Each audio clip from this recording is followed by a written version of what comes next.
morning. Coming to you from a kind of mixed Scottish weather day of blue sky on one side, dark clouds on the other side. Out with the dog, as per usual, just because that's the best opportunity that I get to do something in relative peace with now 3 kids at home. Wouldn't have it any other way though. So what I want to talk to you about this week is picking your battles. So I was coaching someone this week. It was actually someone I'd been trying to catch up with for a little bit, but for the first time really since I started coaching, it was the first time that my ability to do so has really been disrupted by the state of play in the hospital at the moment. So I had to cancel once because I had to step in to cover a shift at short notice, and I think the other time I had COVID and we were trying to meet up in person. So it was really nice to catch up with this person. We'd had one virtual coaching session just to kind of get to know you and a little bit of coaching, just so we could see what each other were about. And really interesting person.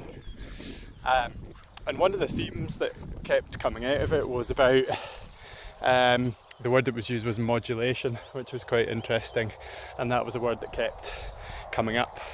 And that's something that I have discovered in terms of my coaching style and how I work, how my brain works, is I'm quite sensitive to the language that's used.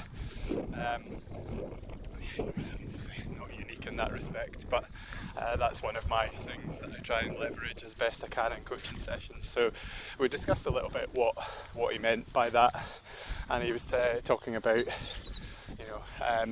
I think the problem I've been having is that I only broadcast on one frequency, and it upsets a lot of people. So this is a person who's very, very passionate about what they're trying to do, and what he had been realising was that so-called lack of modulation was not quite always getting the result that he wanted. So it was rubbing people up the wrong way, was what he found. So I guess then you come to a bit of a crossroads, depending on what it is that you think your purpose is, what is it you're trying to achieve. You either push on and embrace that passion or lack of modulation, whatever you want to call it, and if people get offended, they get offended. And certainly, a lot of prominent people have made successes out of their lives using that approach. But what he was starting to think was that perhaps he needed to take a little bit more of a tempered approach, and that was very much a repeating theme throughout of it. Coming back to, there's certain times I want to shout from the rooftops. In fact, I want to do that most of the time, but I accept that if I do that too much, people are just going to roll their eyes and turn away, and I'm going to defeat the object of what I'm trying to do. So it's a little bit like one of the other things I talk about quite a lot in coaching. I normally say to people, especially if they don't have an awful lot of experience of being coached, normally say to them, look, we're not necessarily looking for massive aha light bulb shift moments. We're just looking for in each session we want to be slightly further forward than we were at the beginning, because actually it gives you that kind of initial bit of inertia to get you moving, a little bit like trying to move those big cargo vessels in the ocean. They get the tugboats to move them, and it's really, really hard initially, but then the harder they pull, the more the inertia, or they've overcome the inertia, and they've built up that momentum to get the boat moving, and then it moves a lot smoother once it's been moving. So yeah, that was what we talked about. So we talked about picking your battles.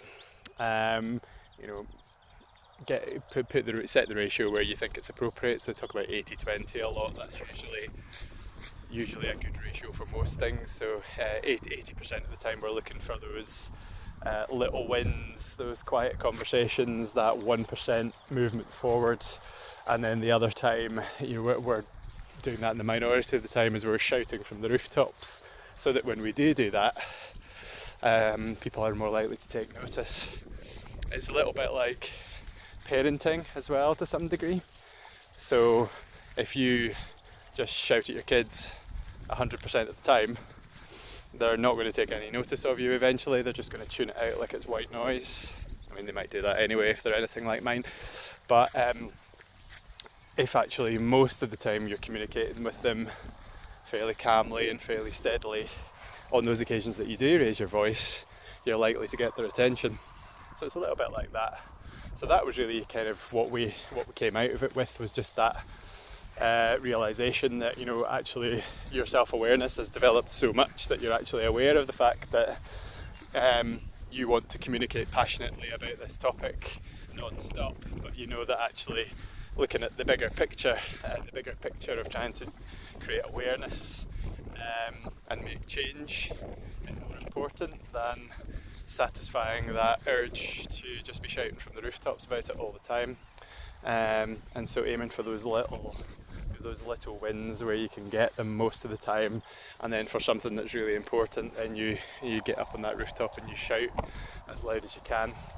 And it was a similar message. It was one of the things you learn many things when you move from being a junior doctor, quote unquote, to being a consultant, where your job sort of radically changes, especially in A&E, in emergency medicine. That job is irreversibly part management as well, so there's a bit of awareness of department management and hospital management and people management that you just don't really get taught, to be honest. So there's a bit of a steep learning curve, and that's one of the things you do learn, is that, you know, you see a lot of things that don't work quite right, but actually what's the best way to address that? So do you go full guns blazing for absolutely everything? And like I say, you fall foul of the same thing. So if every day you're going in full guns blazing about something you're not happy about, people are just going to switch off and stop listening. You know, yes, you'll be known as that passionate person, but people will just switch off and stop listening. Far more effective if you're able to pick those battles where you're going to go in with all the artillery, and then in the other ones you're going to, you know, maybe take a softer, more stealthy approach, play the long political game depending on what your bigger vision is.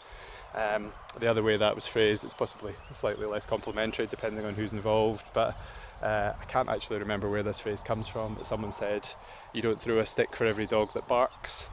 So, you know, some things just need to be left, some things need a softer approach.